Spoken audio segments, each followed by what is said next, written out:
Ubisoft gave us amazing franchises like Assassin's Creed, Far Cry 2, and Prince of Persia, among others. This led the company to reach its highest value in 2018, but today its shares are worth the same as they were 11 years ago, and in the last 6 years, they have lost 85% of their value. The CEO who said that players should get used to not owning their games might have to get used to no longer owning his company. But how did they get here? What caused a publisher that seemed to be one of the most stable in the video game industry, with an infallible catalog, to be in such a precarious position, and to reach the point where investors are calling for the quitting of its CEO, Yves Guillemot, and for his family who created the company to no longer have so much control over it? Ubisoft is linked to huge names in this industry and games that are simply incredible. From releases like Assassin's Creed, Far Cry, The Division, Splinter Cell, Ghost Recon, The Crew, the phenomenon that was Just Dance, Rayman, among many others. It was the 7th generation of consoles that made Ubisoft a name you saw everywhere, and one that had the sales and reputation that many envied. And much of this can be traced back to one specific game, Assassin's Creed, which not only positioned Ubisoft as one of the best developers in the industry at the time, but also created a formula that popularized open-world games.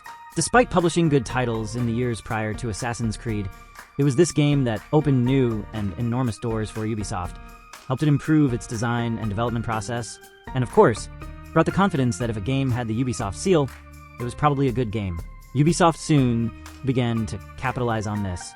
Franchises like Far Cry were elevated to new levels with games like Far Cry 3, which can be argued to be the best game in the franchise. The creation of The Division, although it had a stumbling launch, brought Ubisoft a new landscape to create its military shooters. Advanced Warfighter 1 and 2 of Ghost Recon are still some of the best tactical shooters that exist. They managed to create a successful tactical shooter with Rainbow Six Siege, an evolution of the franchise that set standards in that genre, but now it's a game as a service. From 2007 to 2017, we could witness the golden age of Ubisoft. However, during this time, cracks began to appear. Cracks in the form of Assassin's Creed Unity and Syndicate, the deception of Watch Dogs, Far Cry New Dawn, among other things that showed that Ubisoft wanted to make as many games as possible. Although this compromised their quality, many of the franchises were subjected to constant development to deliver games annually or every 2 years, which led to those titles and franchises that broke the mold, that were enjoyable, and that were characterized by something special, falling little by little, each of them, into the same mold. All the games were becoming open-world experiences, all had the same mechanics, used the same structure. They all seemed to be developed with a list of requirements, which was called the Ubisoft formula. Ubisoft games no longer seemed revolutionary, they seemed more of the same, but with different weapons. Far Cry was Assassin's Creed with guns. The changes were minor or iterative, or even franchises like Assassin's Creed added more and more systems that resulted in something overwhelming. You can see how the reception of this publisher's games changes around 2015 onwards. The games began to have a critical reception from both the press and players in decline. However, sales were going up, which created a false perception where if the sales result was positive, it meant that they were doing something right. And it seemed that they did not correlate, that sales were due to the strength of their franchises, due to the legacy they had, and that this could only last for a while. Eventually, players began to get tired of this repetitive formula. Games that lacked optimization, games that misled players about how they looked in their advertisements compared to their actual launch, and titles filled with bugs. But then sales began to decline. Their name started to mean something different from what it used to represent years ago.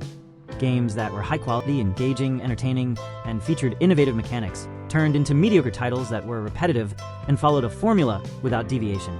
Ubisoft's response, rather than improving the overall quality of their games, was that Ubisoft games began to suffer from another issue, over monetization. The French company dared to introduce microtransactions into single-player games. Who remembers the experience boosters in Assassin's Creed Odyssey, which provided more experience to make the game easier, among many other items sold in a single-player title? This was a sleazy way to make more money, the easiest way. Instead of creating missions, secrets, or elements in the world that could reward players, they chose to sell them. Why make the game a rewarding experience for players when they could make it more rewarding for their wallets? They began to release game versions with virtual rewards that exceeded $100 and even required a comparison chart to distinguish between the various available versions.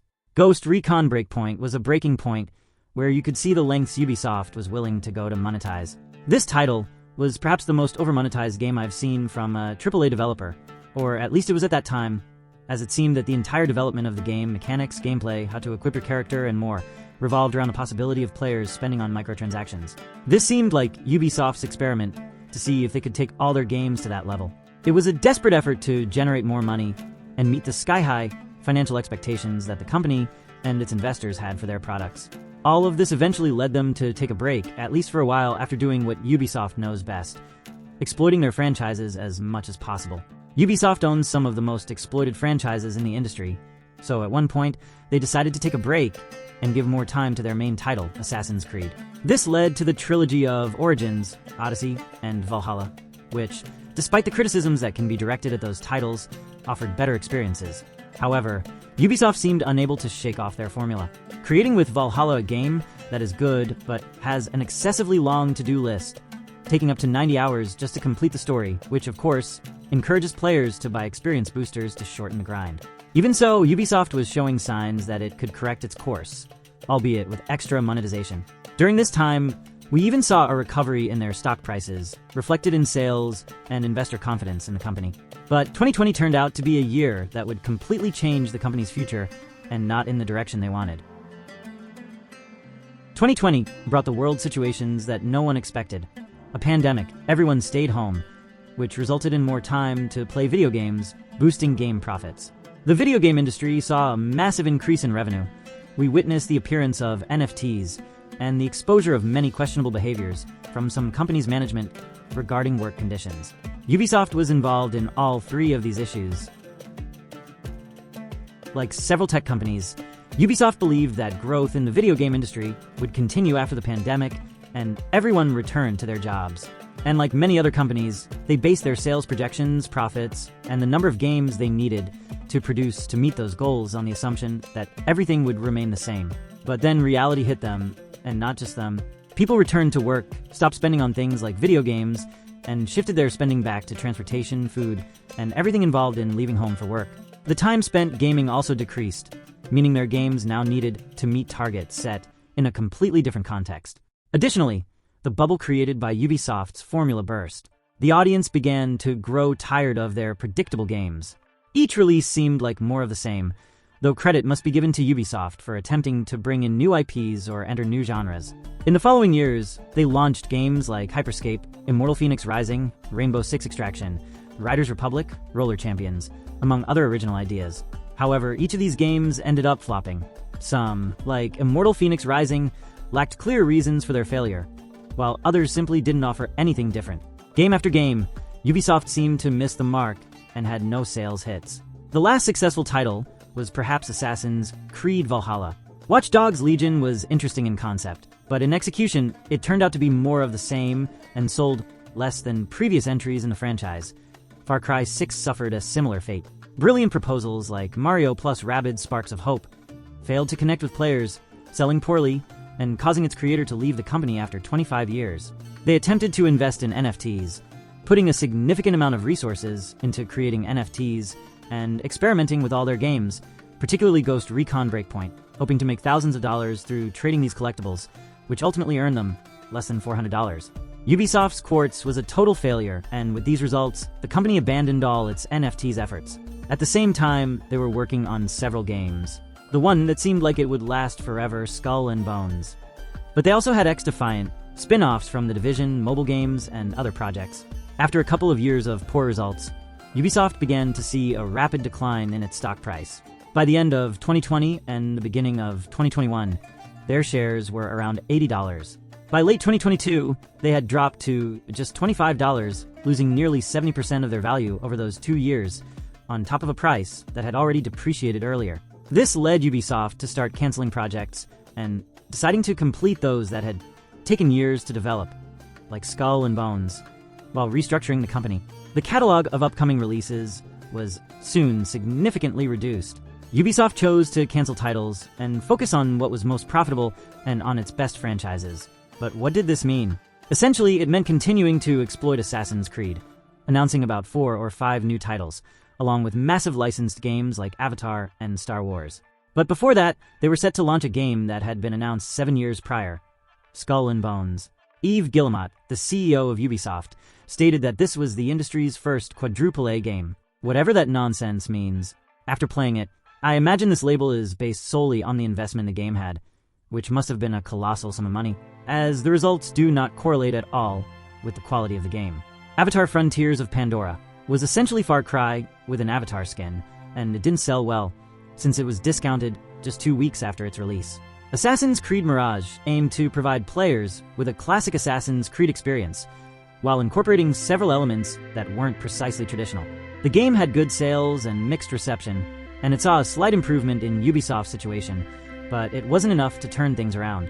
The Crew Motorfest sold well, better than the last 2 games, but then Ubisoft found itself in controversy by removing the Crew, from stores, rendering it completely unplayable.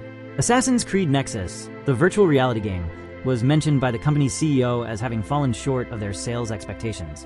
2024 began with Prince of Persia: The Lost Crown, an excellent Metroidvania and a great proposal, but priced completely disconnected from the standard for these experiences.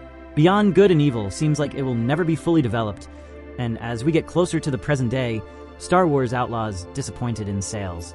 This title aimed to break away from Ubisoft's formula, but instead felt empty with repetitive mechanics that other Ubisoft games do even better.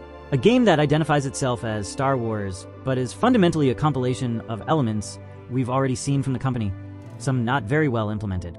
Ubisoft continues to release games, trying to do something well or something different, but keeps falling into the same old mistakes, struggling to break away from their formula and the reputation they have built in the community. To wrap this up, let's talk about Assassin's Creed Shadows, another Assassin's Creed game. This proposal has been surrounded by various controversies, starting with historical accuracy. Ubisoft initially claimed they would stick to history, only to later change the narrative by taking creative liberties based on historical events, leading to questionable marketing practices, including collectibles that didn't align with the history. They even created a promotional figure for the Tokyo Game Show, which included a torii gate cut in half. It turns out there is a temple in Japan, Sano Shinto, that features a half torii gate, a single-legged torii gate. But this is the result of the bomb dropped on Nagasaki. So you can imagine how the Japanese audience reacted to this figure. To put it more clearly, it's like putting a promotional ad for a video game showing the Twin Towers. Ubisoft has faced numerous issues with this game, from the story of Yasuke and the inclusion of the character to the historical basis for his creation, subsequently having to change the narrative of how and why he was created.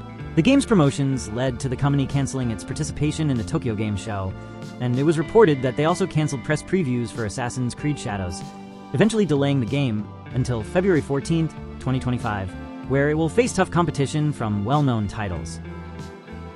But we still have a few topics to cover. Let's go back to 2020. That year, a series of accusations arose regarding a toxic work environment where harassment and abuse of power were common. This led to an internal investigation which yielded results, including the departure of several administrative members from Ubisoft, with 5 of them being arrested. This impacted public perception of the company, morale among development teams, and revealed that Ubisoft studios were like a revolving door, with talent constantly entering and leaving. Reports indicated that Ubisoft was at risk of losing significant talent due to this inadequate and toxic work environment. But the internal investigations didn't stop there. Following the negative results and the steep decline in Ubisoft's stock price, in 2024, investors issued a public letter demanding clear accountability after the disappointing outcomes. They suggested that Yves Guillemot should step down as CEO and that the Guillemot family should relinquish some control of Ubisoft. They also proposed that the company should cease being public and become private to improve its condition and gain better control over finances and value. But that's not all. After the announcement of the delay for Assassin's Creed Shadows to 2025, it was reported on the same day that the board of directors and the executive committee would launch an internal investigation to understand what is happening within the company, how decisions are made, how they got here, and what actions will be taken. We'll have to wait and see what the outcome of all this will be. But after all this, something else emerged. These days have been very tumultuous for Ubisoft, and not in the way they would have hoped. The Union of Video Game Workers in France, SDJB for its initials in French, has called for a strike within the company. This is for several reasons. The first is that Ubisoft has mandated a return to the office after 5 years of remote work. However, this mandate was made without consulting worker representatives, who argue that after 5 years, employees have built their lives around this work style, and that the only outcome will be Ubisoft losing talent. which will affect their games and, of course, the morale of their remaining workers. Yves Guillemot, the CEO of Ubisoft, issued a statement. In an internal memo, he mentioned that Star Wars Outlaws fell short of expectations for both the company and players, and that the current market demands ultra-polished games on day one. Yeah, no shit, Sherlock, what made you think that way? He stated that they need to work on improving, and that the team is already working to change Outlaws and address its shortcomings. But honestly, do you think this will save them? He also spoke about the delay of Shadows, which would likely have been released in a similar state to Outlaws if they had stuck to the original launch plan. However, Guillemot now says they don't want to deal with bugs and post-launch patches as they typically do. It seems hypocritical to me that they know this is what they do and still release games this way, making it their modus operandi. He also mentioned that they will relaunch their games on day one on Steam, that they are reworking their Season Pass model, and apparently there will be no early access with special versions, since with Shadows, all players will have access to the game on the same day, though those who pre-order will receive the first expansion for free. He concluded with something many have pointed out about this company, saying that, regardless of how Ubisoft is portrayed, for the CEO, the company's creative decisions are not meant to fulfill any political agenda, but rather to provide entertainment, and they aim to deliver good games to players, not to push a political agenda. He asks employees to have faith in the company's ability to return to appropriate conditions. Undoubtedly, Ubisoft has been a significant player in the video game industry. We owe several technological and design advancements across various genres to them, particularly in open-world games, which have greatly benefited from their existence. However, the situation they find themselves in today is the result of years of poor decisions, maintaining a status quo, overexploiting franchises, mismanagement, poor communication, bad results, and relying on a formula that has started to feel outdated and stagnant, tarnishing the reputation of this French giant studios. We can only wait to see what the future holds for the company with the changes they will implement, how they will correct the direction of this ship. As a metaphor, speaking of the ship, I want to comment on something. A huge ship of this size isn't easy to turn, and in this case, they've been trying for several years to navigate away from the iceberg ahead of them. Perhaps, in this case, the main problem is the captain.